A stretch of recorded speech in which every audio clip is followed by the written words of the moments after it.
Candle Wick और candle closing के importance को समझते हैं। यहाँ इस चार्ट में प्राइस नीचे से ऊपर बढ़ते हुए अपने प्रीवियस हाई को एक स्ट्रॉन्ग बुलिश कैंडल से ब्रेक करने की कोशिश करती है, जिसे देखते हुए बहुत से रिटेल ट्रेडर्स लॉन्ग ट्रेड में एंट्रीज करते हैं, मगर थोड़ी ही देर में कैंडल स्विंग हाई के नीचे जाकर क्लोज होती है।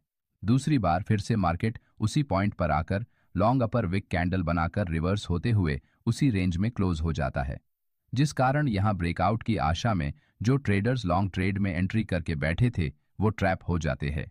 क्योंकि चार्ट पर आगे क्या होगा इससे ज्यादा चार्ट पर अभी क्या हो रहा है ये बहुत इंपॉर्टेंट है, क्योंकि मार्केट में आशावादी लोग ही सबसे ज्यादा नुकसान करवाते हैं।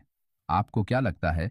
इससे मार्केट को कोई फर्क नहीं पड़ता, इसीलिए आपको चार्ट पर क्या दिखता है इस पर आपको फोकस करना होगा।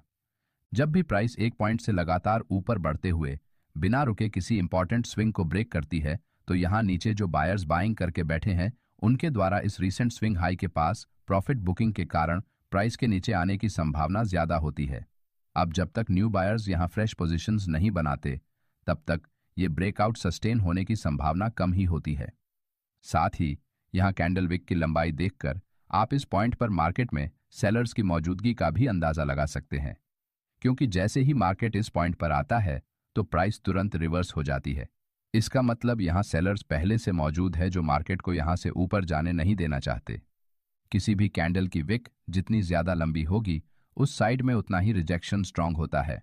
इसलिए अगर चार्ट पर एक ही दिशा में बार बार रिजेक्शन कैंडल्स बनती है तो जब तक प्राइस उस विक हाई को ब्रेक करके उसके बाहर क्लोज नहीं होती तब तक आपको ट्रेड एंट्री नहीं करनी चाहिए।